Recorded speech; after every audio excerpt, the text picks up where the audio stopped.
All right, we got inverse matrices today. Inverse matrices.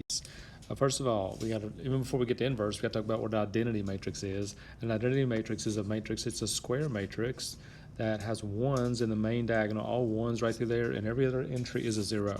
So it's got to be a square, ones in the main diagonal, zeros everywhere else. And here's what is true about identities.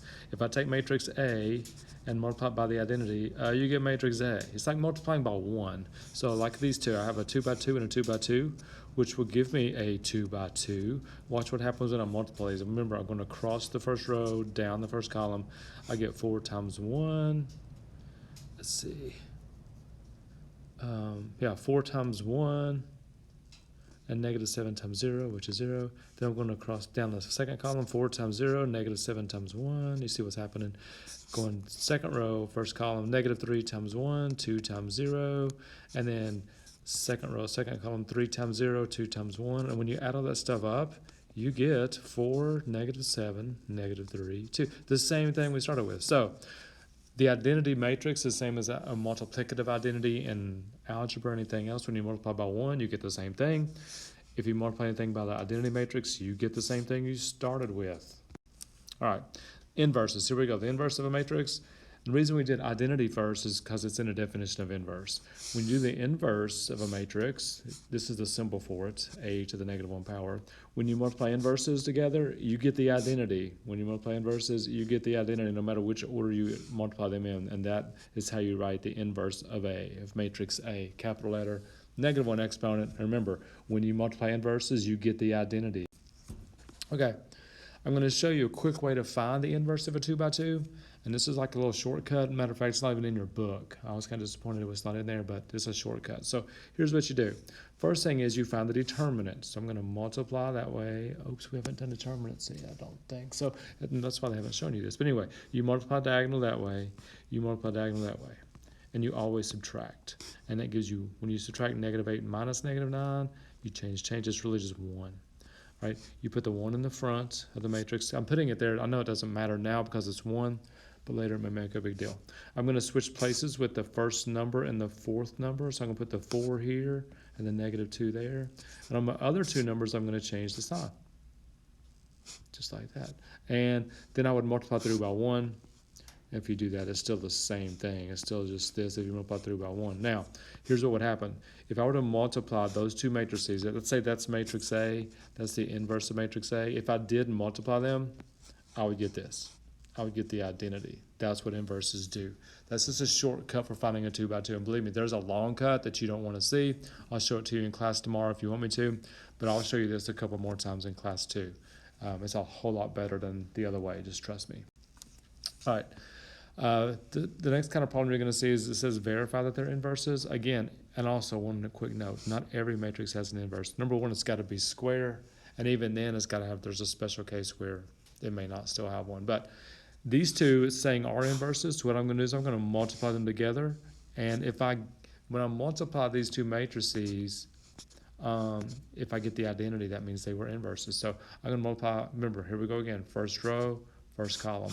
Negative 2 times 4 is negative 8. 3 times 3 is 9. Still going first row, but now going second column. Right here, negative 2 times negative 3 is 6. 3 times negative 2 is negative 6. Now I'm going the second row, first column. Negative 3 times 4, 4 times 3, and then second row, second column, 9 and negative 8. And what happens when I add all that stuff up? Look what I get, 1, 0, 0, 1. I got the identity, so that proves that A and B are inverse matrices of each other.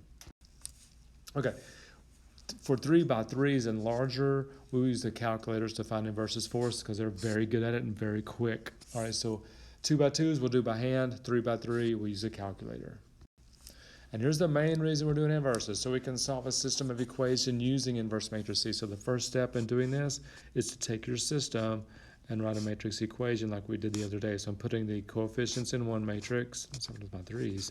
I'm putting the variables in the next matrix, and I'm putting the 4 and the 5 over here. All right, now here's all I've got to do to solve that. Somehow this matrix right here has got to go to the other side. Now, there's no such thing as matrix division. So what I'm going to do, division, think about fractions. When you divide fractions, you multiply by the reciprocal, or multiply, you keep change flip.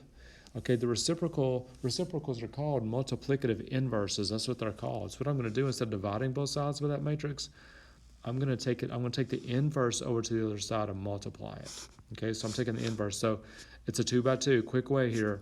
When you do inverses, remember you multiply this way, -8. Multiply that way, -9. Subtract, that's going to be 1. That's the same matrix we had a minute ago. And I'm moving the inverse over here. So the xy stays. When I move it over, the 1's in the front. Remember, switch places with the first and the fourth entry. Change the signs on the other two. And I still have that 4, 5 here. Right now, what I'm going to do next is I'm going to multiply those two matrices together. And I can do that because that's a 2 by 2 and that's a 2 by 1. So that's legal. I'm going to do it, and I'm going to get a 2 by 1 when I do that. And all you do and I still have that 1, but 1 times anything is just 1. So I'm going to I'm just going to forget about the 1 for now because it's not going to make any difference anyway. So when I multiply, I'm going across and down. 4 times 4 is 16. -3 times 5 is -15. If I add those two together, I get 1. All right, now I'm doing the second row, going to cross down. 3 times 4 is 12. -2 times 5 is -10. Add those together, you get 2. And guys, that's it. Your x and your y equal 1 and 2. So the solution to your system is 1, 2. That's all there is to it. So basically all I did is I wrote the system as a matrix equation like this, and then I just moved the inverse of that one to the other side and multiplied, and that put the xy by itself and gave me my solution to my system. All right, and we'll do some of those tomorrow also. Just a quick heads up, quick preview what's going to go on. So see you tomorrow.